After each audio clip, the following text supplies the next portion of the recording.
Hey, everybody. Welcome to the Vox Podcast. Guys, it's a big deal. You said that with like very Tim, Seth intonation. The hey, everybody. thanks. He and I, we spent a lot of time together, as a matter of fact. He influences my speech. I told you I sit in class and keep saying "mowow," and people are like, "What?" But it's just kind of part of the vocabulary now. And the other word, have I told you about yes to go? I want to start implementing that's my that favorite one. Yeah, yes to go is the best of all of them. But ladies and gentlemen, it's a privilege to get to do what we do. This is absolutely true. And we've been doing it for, it's going on 8 years.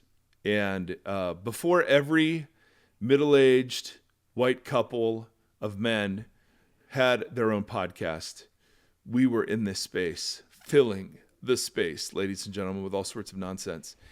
So this is our 400th episode. And contrary to my expectations upon learning Tim's personality, Tim wants to celebrate. Woo! And so, I know. So we're going to celebrate by having a series of interviews with our friends over at the Holy Post, Skye and Caitlin and Phil. Christian is also over there. We don't know her as well. And we want to talk about the future of the church in America. We had Skye on for our 200th episode, and we had that conversation. It was interesting to hear him re-listen to that episode and then talk a little bit about, what we didn't foresee. We did it for 300 too, with Bonnie and Shane. Oh, that's right. And Rick, was it Rick McKinley? Was that one, or was that a different one? I forget who the third one was. I don't remember. That's what happened when it's 400. That's what happens. Mileage. So it's not the years, babe. It's the mileage. That's it. Come on. Good quote. Anyway, so we're not going to do a lot of self-congratulatory Hey, nonsense, Mike, congratulations. Hey, Tim, congratulations to you. And hey, our community, congratulations to you. And to the 30 of you who have somehow listened to every freaking episode. God bless you. And here's the number for Christian we will therapy. Now. Yes, exactly. So there's just been so many topics and so many books coming out, and so we're kind of churning through Revelation slowly, which is fine. But we're going to have a brief run of interviews. We're interviewing. It's fine unless it's all imminent. Interviewing. Dude. What if the rapture happens before we get there? Oh my goodness! Finished Revelation yet? I know, seriously. But so we're going to interview Skye and Phil and Caitlin. We've got an interview coming up with a guy named Matthew Lynch, who wrote a book called Flood and Fury on Old Testament violence, which is a really great book, and a topic we've circled back, to on many occasions. We're going to talk, and I don't know how to pronounce her last name. Her first name is Sheila, and they wrote a book called The Great Sex Rescue. And they've been talking a lot about the Josh Butler stuff, and so she and her, I think it's her daughter, wrote a book called She Deserves Better. Anyway, they're going to come on sometime in May, so it's chock full of honey goodness, ladies and gentlemen.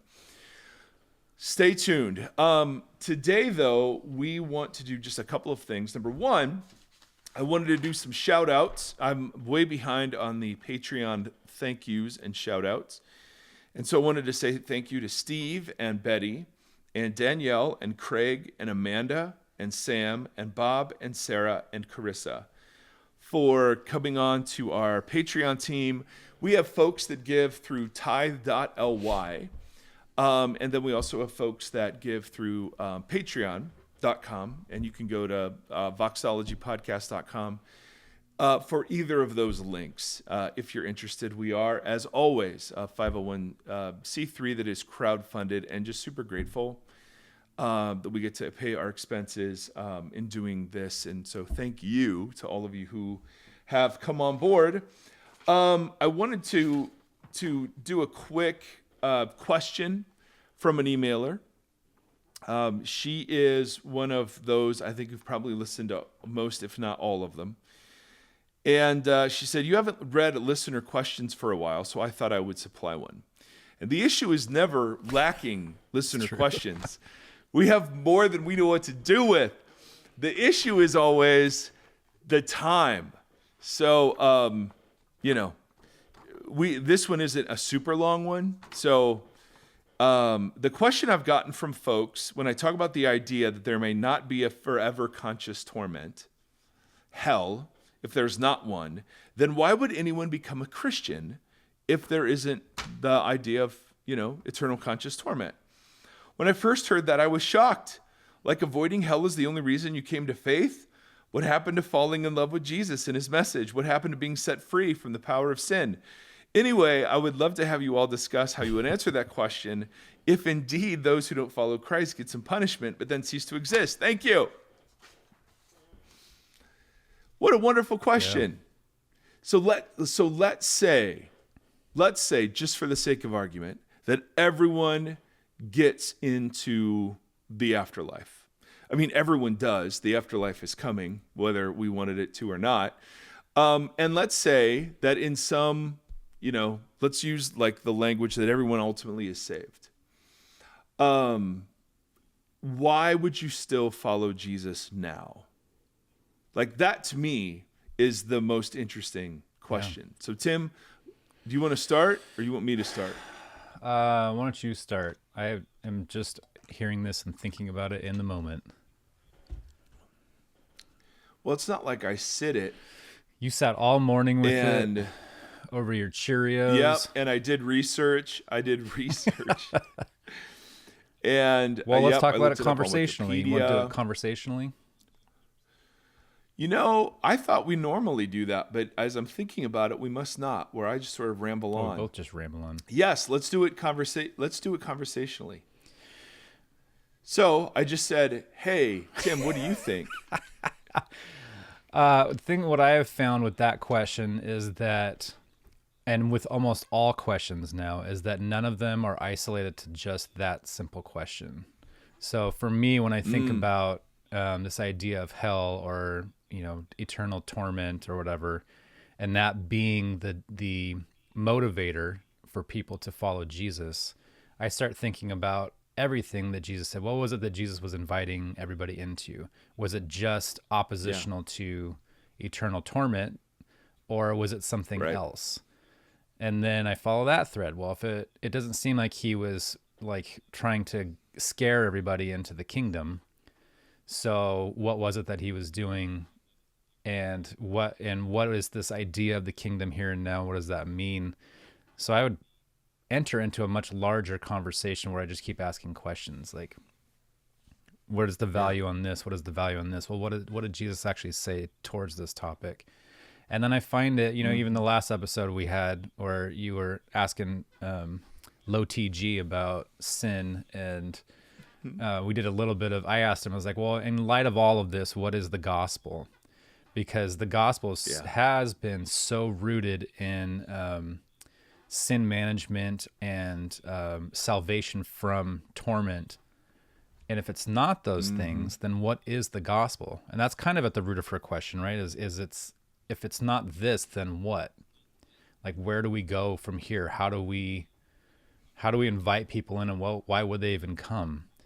And so it's distilling out what you and Gombas were talking about with the air quality. And you've used that analogy a bunch of times too, with like a polluted space and a bubble within there that's a non-polluted space. And what does it mean to be a part of that? But then even in that equation, you have to ask, well, then what is the pollution? What is it that's causing labored breathing? What is it that, and what is the freedom from that?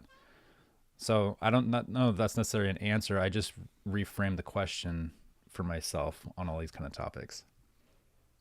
If that makes sense. Because we're having because we're having conversation. That's right. Absolutely. That's right. That's what we do. I think that, first of all, pulling the string on things is your way of talking about perpetual curiosity. Yes. And I love that. I love that image. And I think it's really beautiful. If you want to destroy my sweater, just pull this thread as I walk away. Is that a movie It's Weezer. reference? Is that a song lyric? Weezer. Oh, is that? See? Okay, I knew it was something. Yeah. So, and it just, the fact that this question even comes up shows how drenched the whole, American evangelical project has been in fear and being afraid of things, and that is the motivator. And that's so, and the reason we spend time with Gombis talking about very heady things and is trying to get us out of a view of the world that sees nothing but things to be afraid of everywhere, including God. Instead, into a view of the world that sees evidence of hope everywhere. And both are hard. I mean, the fear bit's easier, but you got to keep that kind of going because there are new things to be afraid of all the time. New boogeyman. The hope thing, it's just so easy to give in to cynicism and despair. Word. And I fight that like crazy, as I know you do as well, my young Jedi friend. But if someone said, okay, you're going to be saved anyway, let's make it that, like, you're already in. Why would you follow Jesus? And my answer would be, because I believe it's the best way to be human. And I think that the human soul is meant, as we've talked about before, to run on things like forgiveness and humility and generosity and kindness and repentance and taking a hard look at ourselves. And you know what I mean? I mean, I think that's so the vision I find in the Bible isn't of Jesus coming to satisfy the angry God. I come seeing this mediator between humanity who is broken and God who is grieving over them the way a parent would, and is now seeking to put them back together in this new space that's been created through the sacrifice of Jesus and his judgment against the powers. And so I look at Jesus and it feels daunting and compelling all at the same time. And it also is very disturbing. I was talking to somebody this week when we were talking about the Fox Dominion case. I have people in my family who watch Fox News very avidly. And, I'm just asking like, hey, you okay with this? How do you feel about this? So this is the Dominion voting machines, just... The Dominion voting machines, yes. So there was a lawsuit for $1.6 billion brought against Fox, who aired conspiracy theories around 2020 about the Dominion voting machines being, taken over or corrupted or whatever. And it ended up settling this week for half that amount. And so I was talking to somebody who was a therapist. We were not in a therapeutic appointment. We were talking about something else. But she had this, great line about how when you look at how Fox processed that, they knew there's a trove of documents that say that they knew what they were airing was false, but their primary concern was losing an audience. And she was making the point, the difference between delivering the news versus telling people what they want to hear. And the problem with telling people what they want to hear is that they always want to hear what they've always heard. And that is what that dynamic in Fox and and Dominion is exactly the dynamic that plays out in the church. And so to be told that there is another way of engaging the story of Jesus and the powerful vision of flourishing presented therein, I mean, that feels a lot like deconstruction or disorientation, and that's why that can become very threatening, because we just want to know what we've always been told, and to hear that, well, our obedience to Jesus means, and that's why we emphasize rewards in heaven versus that's very rarely mentioned. When Jesus talks about storing up in heaven, he's not talking about rewards at the end of the age. She's talking about valuing the system of the heavens versus valuing the systems of the earth. We instantly individualize it. But we individualize it, we make it about our blessing, but then we futurize it to say, okay, so all of the big things I'm giving up for Jesus, like I just believe that that he presents us with a way to be human that is the best way to be human out of our brokenness. And that doesn't negate our continued brokenness and our struggle to flourish and none of those things. It gives hope within it. But absolutely. And it gives us a place to aim.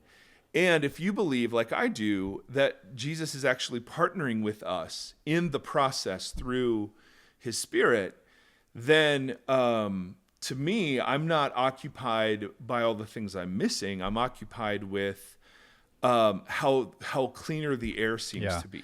It's so much more compelling. Like when you break down. So I was thinking while you were talking, I was thinking about her question and how I would have tried to have answered it 20 years ago. And you know what I mean, though? Like in just being unable to authentically answer it because I don't know how to like quantify hell and judgment and what's what. Like, we always joke around about boys in youth group and the number one question was always, how far is too far? Yeah. Based on like sexual interactions with girls or whatever. And even that question is based in avoiding punishment. It wasn't a conversation to talk about what a healthy sexual ethic looks like. It was a conversation about what can I get away with and still be okay. And so you're living in like your posture is just always in a looking over your shoulder and then looking over everyone else's shoulder to see where you stand in relation to the other people around you. Like, are they doing better than me? Are they more along the Jesus line than I am? But instead, I can honestly say for the first time in my life, like this idea of human flourishing and this idea of Jesus and God seeking to, redeem humanity and the role that we play in that, I find that really compelling and like really hopeful. Yeah. And when I look at the world and I think about how that means when it pushing against selfishness, looking out for my neighbor, looking for those in need, I think that's all really compelling stuff. And now when I get asked that kind of question, I can say it with like an assuredness that 20 years ago I could not have mustered up. And I'm so thankful for that. So you and I both taught on Easter. And so right around that time, Easter stuff was popping up and there was all that kind of like what we used to call 20 years ago when I would give these talks at camps, like the gory and the glory of the cross. Like you do one night that's just about all the lashes that he took. And like you try to like emotionally manipulate kids into a position where they feel vulnerable and they feel shameful so that you can deliver a redemptive story the next night. And I even now, like I'm cringing so hard just thinking about the things that I said out loud to so many kids. But how I would address that now, how I would present that now, oh man, it would be, it's literally upside down. Like it's completely different. And it's the same quote unquote faith, but my understanding of it now is so dramatically different and so hopeful and so encouraging. And I don't know. I find it so much more than I ever thought it was in the first place. And I'm so thankful for that. Amen, dude. That's so good. Yeah, I couldn't agree more, Tim. Well said. I just think that if the answer is I'm only following Jesus to avoid being punished, then I would just encourage you to stop following Jesus because you're not following Jesus at that point. You know what I mean? And go do your thing. Go do it and see if that's the better way to live. Go for it. Jesus isn't up there. And he's not even up there. He's all around us. Jesus isn't out there looking at the world going, guys, really, there are these rules I really want you to live into. And I mean, there are rewards for those.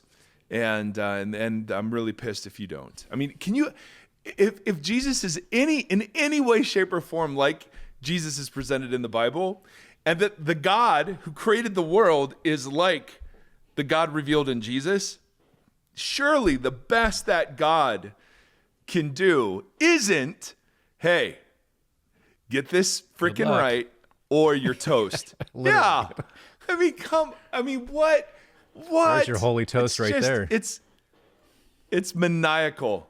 Yes, that is a reference to a future interview that we'll be doing. I just looked into the future, and that's what I found. Yeah, you did. Yes. So I just think I feel so badly for people like that. I used to be one.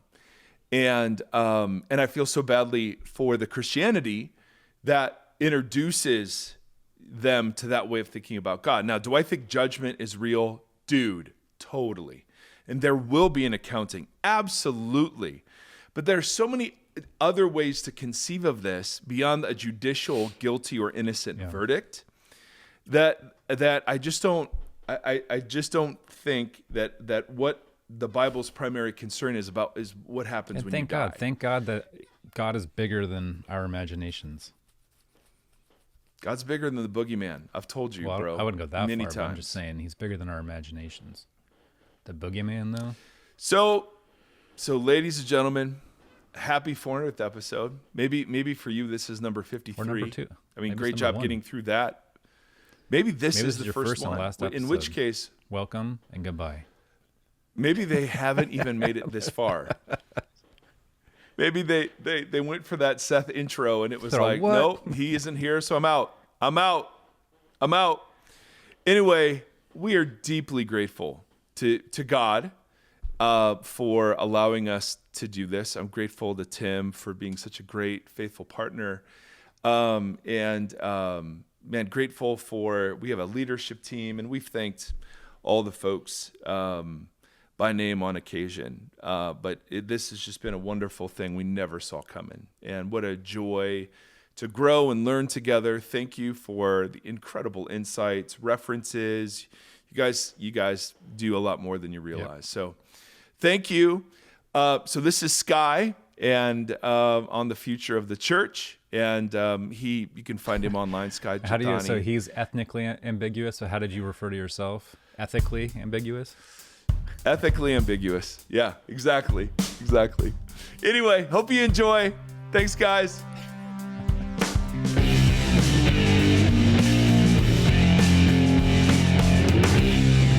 All right. Timothy, count us in. We're recording, bud. Oh, crap. Ladies and gentlemen, in honor of our 400th episode, we brought back the star of our 200th episode. Is that right? Was it 200? Because it was 4 years ago. Yeah, that's right. I think it was 200. Yeah. And ladies and gentlemen, this is our friend Skye and Jethani. His name means he who is beautiful. And Skye and I went to, as we've commented before, we went to Miami University together. He was a couple of years older than me. Who else was on recently that went to? And I had the way higher grade point average, I'm sure. Who else was just on? What was your degree Miami? My degree was in comparative religion and history. Nice. I had a finance degree. What was yours? Finance. I had a minor in philosophy. Which with that, finance and philosophy. Do you know? Wow. Ninjay Gupta went to Miami too. Did you know that? That's who it was. I think we're trying to get him on our show soon. I didn't know that. We already had him, man. Just he's off the market. Sorry. Do you know when he graduated? How long ago? He's younger than us. He was a couple years after. Yeah. Yeah, I would say he's in the middle of us. So you're the oldest. NJ is in the middle. No, I'm in the middle. Just stop. No one believes you. You guys all have the same haircut too. Yeah. My oldest daughter is there, and my son is going to be there next year. Oh my goodness, dude! The legacy continues. Well done. My son went to Wright State, and so that is definitely not the Miami of the Ohio. But Wright State, wrong decision. Yeah, that's what except they're paying him to play soccer. So we're like, Wright State, very right decision. Money. Yes. Yes, absolutely. Absolutely. My daughter's going to go to Western Kentucky. this is so not why I'm here, but like I actually called the admissions department about my son. I'm like, hey, if I send him there, I'm gonna have 2 kids there at the same time. Don't I get some kind of discount? Oh, of course you did. No, I didn't. They said we took that benefit away. There's no longer a No. family discount for yeah. It's terrible. I mean, come on, Skye. You should get something. And the fact that you are a very famous alumni. Oh, I'm sure they're proud to own it. Yeah. To identify with me. I mean, let's just, I mean, for those of you that don't know Skye and that are relatively new to our podcast, first of all, you're probably here because you heard us on the Holy Post. But secondly, Skye is the host of the Holy Post. He has a daily devotional that is, I see retweeted, that's filled with insight in like kind of a cool artistic way. Author of books. Some say he is the second coming of Bob Ross in terms of his artistic ability. Some say that. So Skye, we're thrilled to have you, and we wanna quiz you on the topic of 4 years ago. And I love, off air, Skye told us they went back and listened to that episode where we asked him, hey, Skye, what do you think the future of the church is going to be like? And what stood out from your answers as you re-listened to that, where you were like, I'm not sure I got that one right. And you're right, this was pre-pandemic. Mm-hmm. So no one saw that coming. But what were the things that stood out about where you were on it and where maybe you weren't? Well, first of all, I learned from Donald Trump to never apologize or admit wrong. So Perfect. I am not going to retract anything that I said in 2019 on the 200th episode. I think I was entirely correct. Yep. Okay. Well said. But I think there are some detail and nuance that we now have more clarity on. Ooh, I like that. If you guys recall, one of the big things we talked about was the polarization that we were already seeing in the culture. Yep. And we talked about how that polarization would be reflected in the church, that there would be one segment that goes more and more to the progressive left and the other side that goes more and more to the neoconservative, fundamentalist right. And I think that's absolutely still true. I think now we have more clarity about what the right side of that polarization is going to look like. Before, I said on the left side, it was going to look a lot more like acquiescing to the popular culture's view of sexuality and things like that. And that certainly happened. And I think the reaction on the right now, we know, looks a lot more like Christian nationalism, which wasn't fully on our radar back in 2019 in the way it is today. So I still stand by what I said, but I think there's just more detail and clarity than there was then. Mm-hmm. Would you say the culture war dynamic that had been, present has now made its way into the church to such a degree that we really can't tell the difference between the culture war outside the church and the culture war inside? Yeah, I think that's a good way to put it. I think there's sort of 3 stages of how that Damn right operates, there are. right? And if I could figure out how to alliterate them, we'd have a great sermon. Preach. I haven't thought that much in advance. So I think the way it kind of begins is there are people within a church community who are super into the culture war stuff, but they primarily do that in their engagement outside the church community, right? It's in their political activism, it's in their social media activism, it's all that, but it's not in the church. That's stage 1.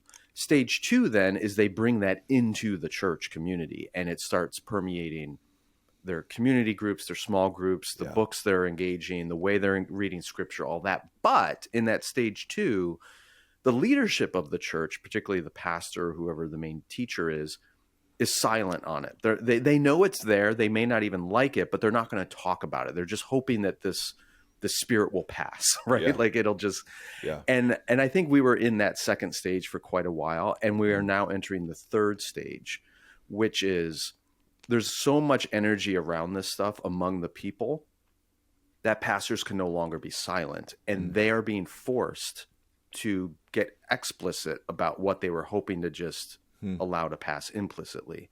And that explicit engagement means either they acquiesce and they actually begin talking about culture war, Christian nationalism in a positive sense. Like they become an advocate for it in order to appease their people. Or if they're unwilling to do that, they will probably be driven out of the church. So I think we're in that third stage now, which is really kind of creepy, because what it's forcing leaders to do is redefine what their mission is and what even the calling of the church is. Right. And this is especially susceptible to those in evangelicalism, because historically evangelicalism has been a populist movement, and it thrives on giving the people what they want. Right. And now the people are saying, we want culture war, we want Christian nationalism, at least on the right side of the spectrum. And the pastor who doesn't offer that is not going to be tolerated. So Right. I think that's where we are now.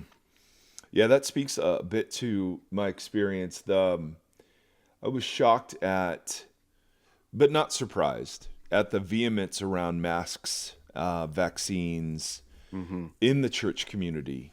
I mean, that was rough. We had a service where masks were required. We had a service where they were not, and still people were leaving and complaining. Yeah. And it was just an interesting, like, wow, I really didn't know how best to navigate those waters.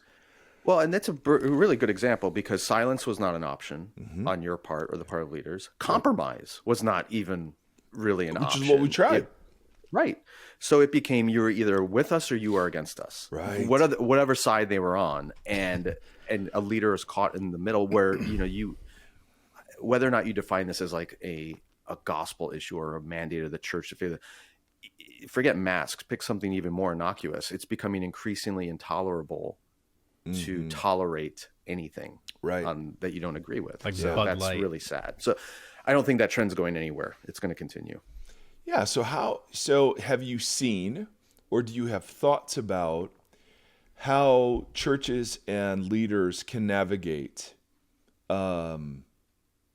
between those temptations of acquiescence, or becoming hardened in a specific predetermined category, either for or against? Do you know what I mean? Like, so saying nothing is not an option, and then trying to harden either into anti or pro, whatever the issue is, and then the church takes the shape of whatever ideology the issue represents. Do you see or have hope for other imaginative means of navigating these waters? No. It's a big lead up to that question. Yeah, it was a very long walk. Yeah, but no, I don't. I mean, here's the problem. I think there are obviously incredibly godly, wonderful leaders out there in different churches, women and men who filled with the Spirit, truly seeking after what God has for them and their communities. And in any given place, they will seek his wisdom and come up with some appropriate, with the help of others in their leadership community. They'll come up with wise solutions. The problem with it all is, even if you do all of that correctly, you will still be branded by other people as, oh, well, you've sold out to one side or the other. Yeah. And so if your goal is trying to control what other people perceive you as, you can't win. Yeah. You just can't win. So, going back to the masks thing, which is kind of behind us now, but it may be a good example. Here you are as a leader at your church, Mike, and you and your team come up with what is a compromised accommodation. And you may have done that with a great deal of prayer and engagement with people around, like all the right things.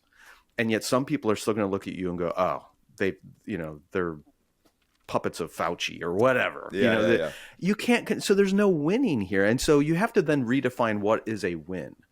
And that, I would say, you have to disconnect your ego, your sense of value, and your definition of faithfulness. You have to completely disconnect that from how the people respond. And it has to be a clear conscience before God. Right. Which is what it should have been the whole time. But and practically speaking, I mean, I'm not in that seat anymore as a pastor, but practically speaking, you're trying to shepherd a community, and if they ain't following, you ain't leading. And if a bunch of people go, I'm out of here, then you feel like a failure and you're not doing what you're called to do. And that's really incredibly painful and difficult. But if there is a way to navigate these cultural dynamics in a way that will maintain your congregation and make people feel like, oh, what a wonderful godly leader we have, I have no idea what that is. Yeah. I don't think there's an obvious, there's going to be fallout one way or another. And rather than picking which way do you want the fallout to go, we have to be centered on, I want to have a clear conscience before God. Yeah, that's a pretty big transition from the kind of church leadership we were raised in, which was, the growth mindset and like attracts like, and, all the things. And perhaps that's why so many church leaders seem to be giving up or feeling utterly alone and traumatized themselves in church environments. Totally. I mean, the data on that is astounding right now about how old pastoring is becoming and how few young pastors are even interested in the profession. Well, I think, I mean, there's obvious reasons for that, but I think one of the less obvious ones is I don't know what a pastor is anymore. Oh, come on. Let's talk about that. That's really great. If a 20-year-old student, I live, my office right here is within walking distance of Wheaton College. If a 20-year-old student came to me and said, hey, I'm curious about pastoral ministry, what does that look like? Oh, that's so good. I could have answered that 20 years ago. Yeah. I don't know if I can answer it today. That's so good. I'm not sure. And that's not all bad, but I don't know what it looks like. And I think there were people who got into it who are our age and early 30s. Right, early 30s. And the definition has so fundamentally changed. A lot of them are going, I don't know if I can do this. Oh, it's maybe it was always about managing conflict, but it seems like it's just that's the primary job. Mm-hmm. Yeah, and there was a lot of there's some great books that have been written about the church in the United States leading up to and during the Civil War. And one of the consistent findings is congregations and church leaders tended to have their viewpoints and theology defined by where their feet were. Right? If you were in the South as a white church, you had a certain view of Scripture, a certain view of slavery, certain view of all these different issues. And if you were in the North, it was a different view. And my suspicion is that's what's happening again, where if you're in a predominantly blue community, in order to maintain that congregation, you're going to have to acquiesce to the values of blue America. And if you were in a predominantly red community, you're going to have to acquiesce to the values of red America. And there's this changing of the guard where there was a community of church leaders like you and I, Mike and Tim, who were like, I can't do this. I don't know how to do this. I don't want to do this. I'm out of here. And eventually we will be replaced with leaders who are like, oh, I'm a blue pastor and I'm a red pastor, and they will know where they belong and they will figure it out again. And in a generation, as this gets flushed through the system, we will have red churches and blue churches. And I'm not happy about that. Yeah. But I think that's probably what will end up happening.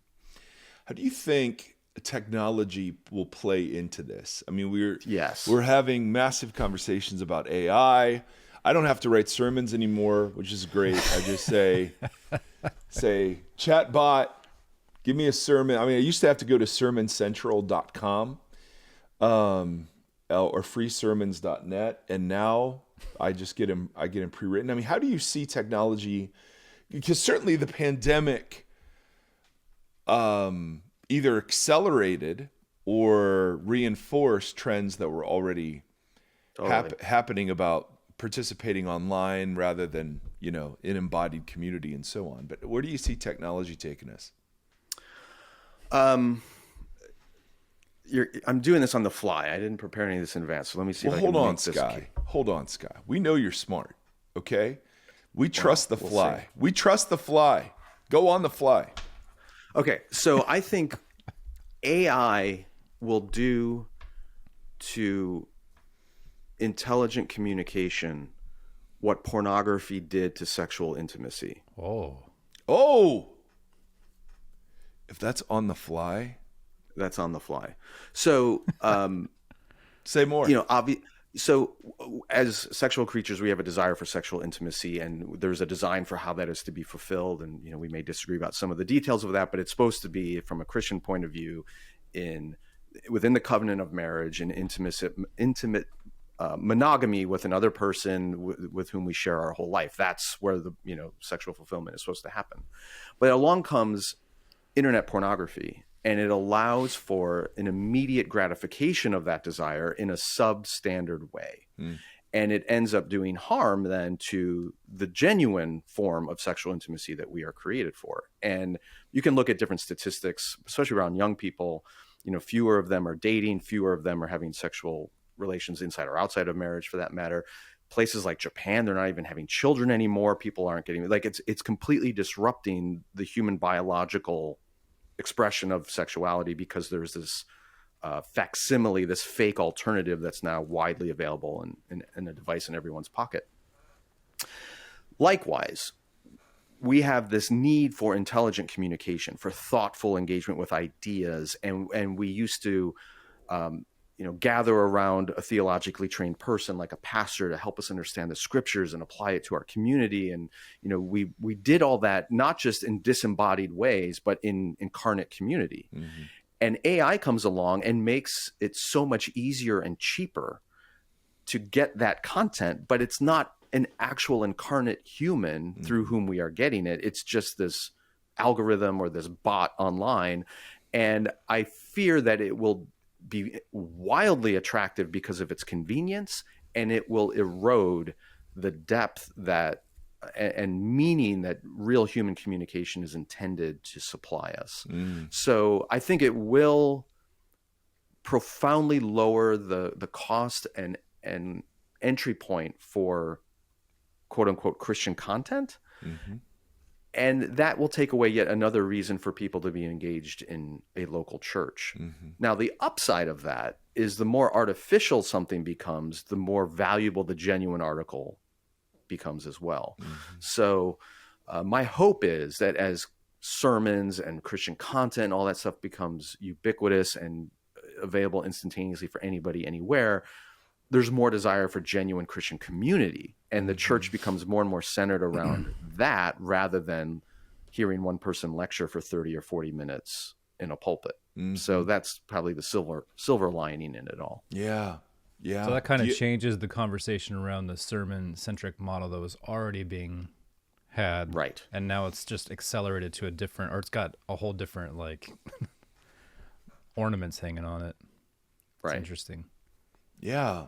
Because we see that a lot in the classroom, because now we have to, like, proofread papers for plagiarism, and now we have to proofread for the Chat GPT. This is a whole new feature, but it's hard to catch because it writes in plain language. You have to, like, know the text that the kids would be using, because it still struggles with pulling text in correctly. And so it'll make up examples if it can't find examples. And then right now it's the only clear indicator, if you're just reading it with your brain and your eyes, that you see, really any discrepancy. Yeah, because it comes out really clean. Yeah. So I get it. Oh, go ahead. Go ahead.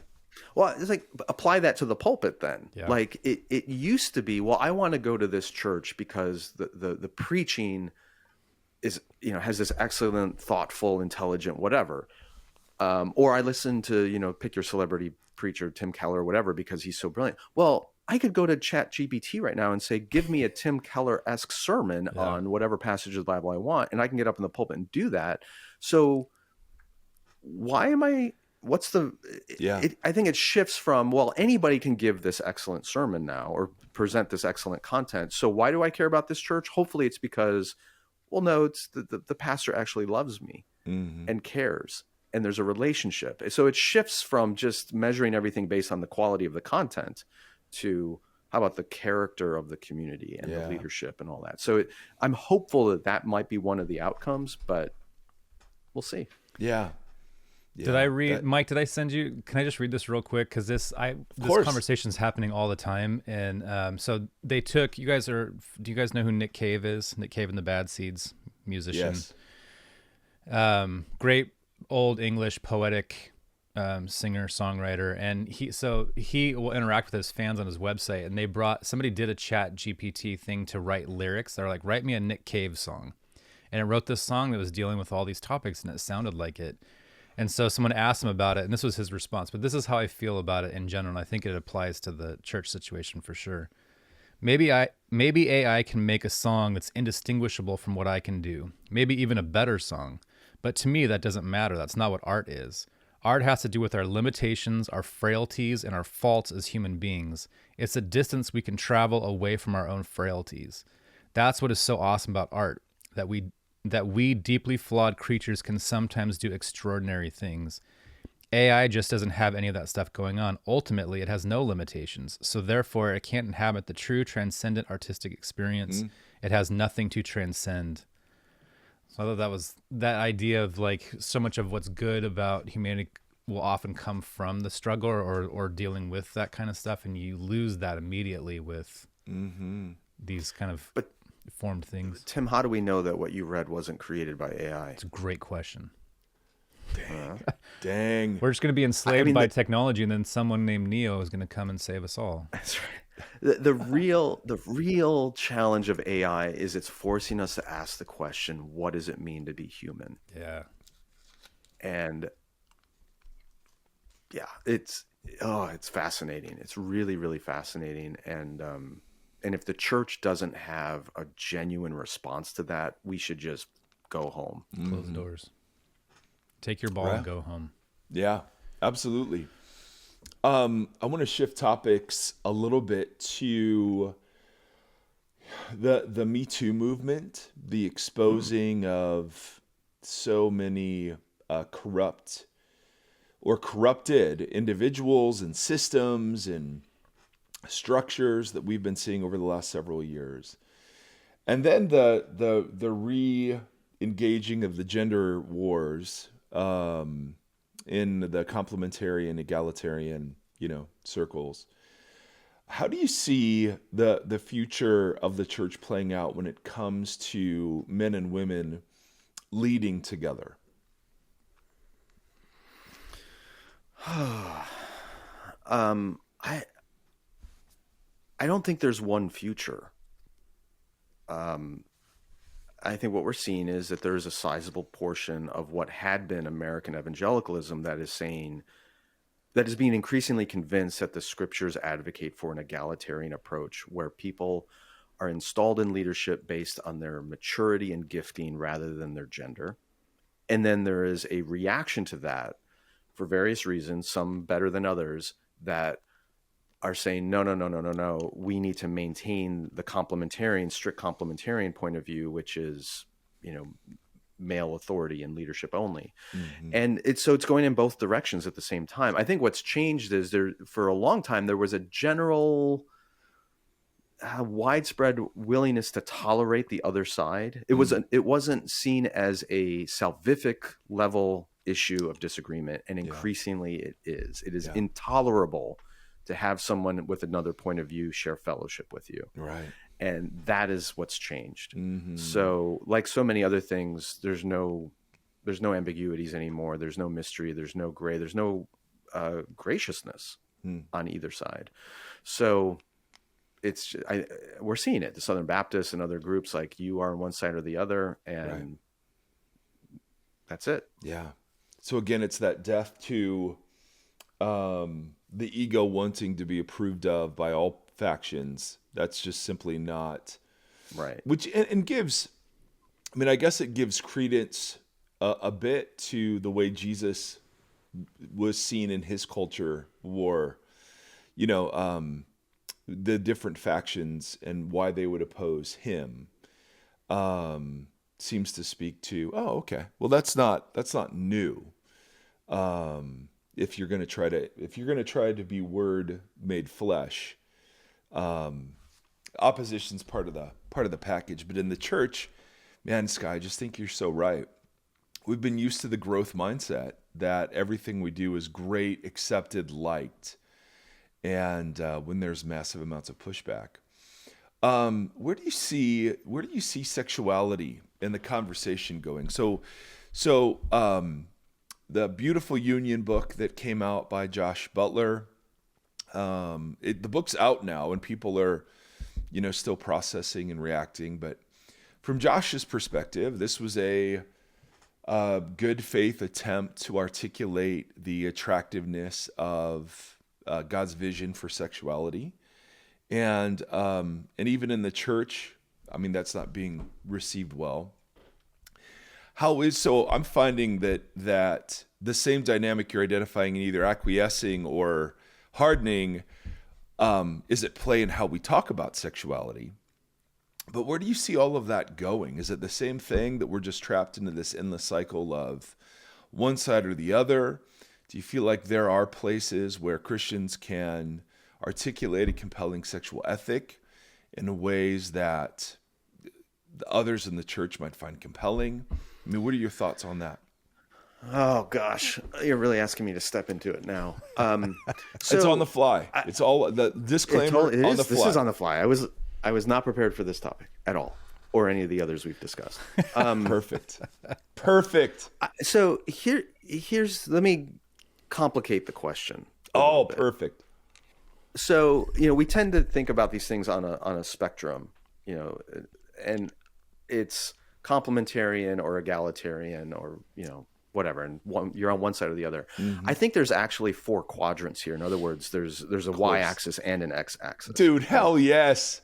We're the Gen X axis, baby. That's right. And the Gen Y axis could. Okay, go ahead. Okay, so there definitely is a complementarian, egalitarian. Let's present that as the x-axis, right? Yes, right or left. Yes, but then there's this y-axis, the vertical axis, and what that for me is there are some people who hold a very high view of sexuality or gender, in general. Like it's a significant, if not primary, lens through which they interpret everything. Right? It's through which they understand the gospel. They read the Bible, they look at society. Everything is through that male, female, sexuality, gender, all that stuff. And then there are people for whom it's lower. Yeah. It's there, but it's not a primary lens through which they see things. That's good. And I think one of the errors that Josh Butler fell into, or what his critics, people are arguing with him about right and left kind of stuff. And my bigger critique would be, I just think he holds a much higher importance, the lens of sexuality, than I do, or than that Scripture does. And so it's a little bit like, this is getting me in trouble, Mike. You're getting me in big trouble. It's never. It's a little bit like the race or culture thing. Ooh. Right? Race is a real thing, at least in a sociological sense, not a genetic one, but in a sociological sense. Culture, ethnicity is a real thing, and it's in Scripture. Is it the primary way we are to see ourselves or other people? I would argue no. It's a way that we need to acknowledge identity, but it's not the identity or the lens through which we interpret everything. So I think that's the other side of this. It's not just what view do you hold of women in leadership, or what view do you hold of gender and sexuality? It's how highly do you hold it? And that's the other part of disagreement. And I think a lot of the energy on the right, it's not just that they're holding to a complementarian view or a patriarchal point of view or whatever. It's that there's a sizable group of people on the right who are saying sexuality, the Council for Manhood and Womanhood and all that kind of stuff, the transgender arguments, all like gender is primary to the way we understand ourselves in the world and even God in the gospel. And I'm going, it's a way we should understand people in the world, but it's not the way. And I'm not going to break fellowship with somebody over. Does that make sense? Like it's not. Absolutely. So for me, that's my bigger beef is I think his book, and I haven't read the whole thing, but it's elevating that as such a significant lens beyond what I think Scripture does and beyond what historical theology does, that it ended up getting him into some hot water then on the right-left axis, right, where people started freaking out. I don't know. I mean, Tim, what do you think about that on the fly? I thought that was all right. That's pretty good. Yeah. Okay. We'll keep it in. Skye. Before Wait, we I have let one you more. go, Can I ask one more question before we cut it? Yes. So on the Holy Post last week, at the end of the news segment, you guys are having a conversation, and Caitlin had this beautiful response about how we should be trying to, I'm going to butcher this, but try to make a difference in the world, even if we don't think that we can, that we should be active and going out there. And you had a follow-up on how that relates to prayer. And I was wondering, do you remember that enough to could you reiterate some of that? Because when I'm thinking about what you guys are talking about, the church, and how the church, how it will exist going forward. So in light of all that kind of stuff, I thought that response fits in here with how there's a posture in which you both framed that. So you framed it through prayer. She framed it through kind of action and involvement in your communities. How that, because last week we were talking about the church that bought up the medical debt and paid off all that. And so there's a church intervening in this very specific way that was very tangible and helpful to a group of people, and also set a really beautiful precedent of something that the church could do in an active way.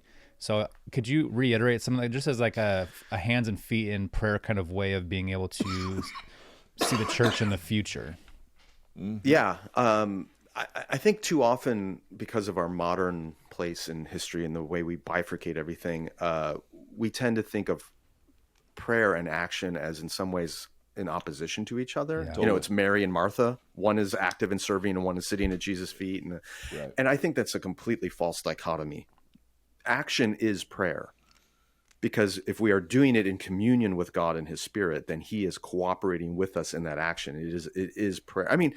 And prayer is action. So look at the life of Jesus. He was very active. He healed people. Mm-hmm. He proclaimed the good news. He preached parables and sermons, and he fed people. All that action happens, but then he goes away for a night, a week, 40 days alone to be in communion with the Father. Was he any less in communion with the Father when he was actively healing people? Of course not.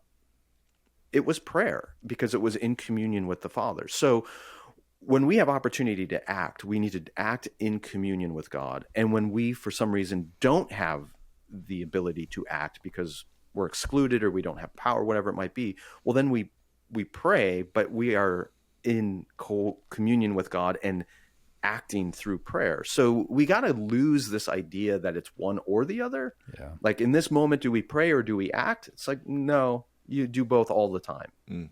And we have to have that more holistic approach to things. And I think one of the reasons we struggle with that, particularly in white evangelicalism, is historically white evangelicals have had so much access to power that they haven't needed prayer. Totally. Because their attitude is, well, we can make things happen the way we want. And as they're losing access to those cultural levers of power, they're freaking out. But I'm going, well, no, it just means maybe we have to change the dynamic of prayer and action, but it's all fruitful. It's all good. And you see tithing, there's no reason to lose hope. Tithing in the history, or in recent history, would kind of be what action had become. I'll just give my money to the church, and then I hope that the church leadership will act upon some form or function in the community that makes sense. But now that we're seeing so many small home churches and small groups meeting, and that's how we meet, I am seeing this, you have a platform to be able to do both of those things in congruent, in tandem with each other, often in your community. And there's a lot of, I don't know, I just think it's really encouraging and very hopeful way as these more small groups are starting to pop up and form around the country. And we get lots of emails about that there's these, it's open, it's it's lowering the walls to allow for that prayer and that action to be this thing that they do, because they can, I don't know, it's encouraging to see it kind of catching fire and moving in that way. And I'm seeing that too. We're part of a small house church community thing as well. And if there's one, to end this, wrap it up, if I could eliminate, for most of my Christian life, I've heard this dichotomy between be versus do. It's that Mary and Martha thing again, the be versus do. I hate that. I think it's totally bogus and unbiblical. I would love to replace the be versus do language with the language of with or without. That would make a great book. It would be a great book. I did with, now I do without. Yeah. But with or without means whatever you're doing, whether you are actively engaging in some project in the world or you in prayer, are you doing it with God? Yeah. Are you in communion with him? And whether you are in solitude alone with your thoughts or you are outside engaged in activism in the world, are you doing that without God? Because if it's without God, then it's meaningless. Yeah. So it's with or without. It's not be or do. And I hope we can embrace that more, whatever the future holds. If you could identify one or two, this is the last question, one or two corporate disciplines to be embraced that you think are most important for our cultural setting these days. And I'm thinking of things, lament or, whatever. What would you think are necessary to sustain the formation into Christ likeness? That'll help us navigate some of the waters we've just talked about. Well, the caveat of corporate discipline is important there, and that's harder. I've not seen this, but Dallas Willard talked about how we love he him. Talked about how, somebody asked him at one point, like, what discipline are you employing right now in your own growth? And he talked about the discipline of not having to be right. Oh, you remember that? Oh yes, not having to have the last word. Not having the last word, right? That's it. I wonder what that would look like corporately. Like, so what would it look like corporately for a community of believers to get together and either invite someone in, or even on a screen, just watch something that is not what they affirm or believe, and just listen and not respond. And to stay together and say, we're not going to respond. We're just going to listen to someone share something for, 15 minutes that you really don't like or agree with. And then together just sit there in silence for 30 minutes. And after that 30 minutes, then perhaps talk to one another. Not react, not respond, not fly off the handle, not tell that person why they're wrong, not throw a scripture at them that justifies your point of view, but to just sit and tolerate something that you don't like or agree with and wrestle in silence. I think that might be really valuable. And gosh, this sounds like this whole interview. as you're biting your tongue. No. Skye, I think that's really profound. If I were, that's a form of hospitality that we don't ever practice.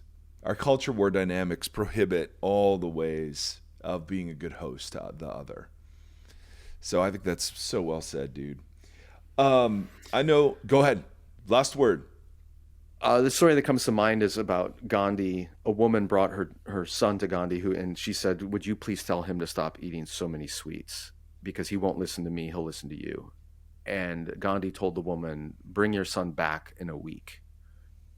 And she said, all right. So she left and brought her son back in a week. And then Gandhi said to him, you need to listen to your mother and stop eating so many sweets. And she said, well, thank you for telling him that. Why couldn't you have told him a week ago? And he said, because I was still eating sweets. And I didn't have the moral authority, basically, to tell him not to if I was still engaging in it. So,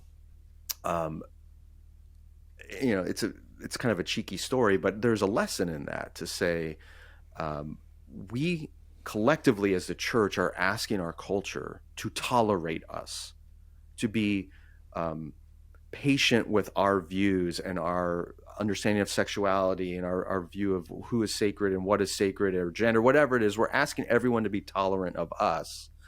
Question is, how willing are we to be tolerant of those we disagree with? And until we begin to foster that willingness to tolerate things that we don't agree with, not affirm them, just tolerate them, to be silent, to be hospitable, until we practice that, how can we go to the rest of the culture and say, you need to be hospitable to us? So that's all this is. It's just we need to practice what we are preaching. Come on. That was good. Well, I'd call that a mic drop, but I'm still here. So, Heyo. Skye, thanks, dude. I know you've got to run. This is great. I'm so appreciative for you and for our friendship over the years and for your work in the world. And really, well, congratulations to you guys on 400 episodes. I listen almost to every episode, and you guys are doing incredibly. Which ones do you skip? I just want to know, like, just personally. Speak some I skip truth. I skip all the ones when you don't have a guest and it's mostly you talking, Mike. Yes, perfect. No, I don't. Like the stuff you've been doing on Revelation has been great. I've loved it. You just had Gombus back on again. He's always thought provoking. No, yeah. And there's got to be more ways for Holy Post and Voxology to do stuff together because I feel like there's obviously overlap in what we do, but you guys bring so much more Bible and heavy hitting like theology into the conversation than we typically do. And I'm like, it just scratches my itch. I love it. I love it, dude. Well, thank you. That's very kind of you. We love what you're doing. Thanks for your time today, bro. Appreciate you. All right. Congratulations, guys.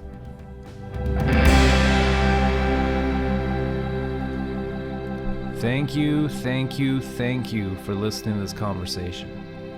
Voxology is a 501c3 nonprofit organization that is supported by listeners just like yourself. If you'd like to partner with us, you can do so at patreon.com/Voxology.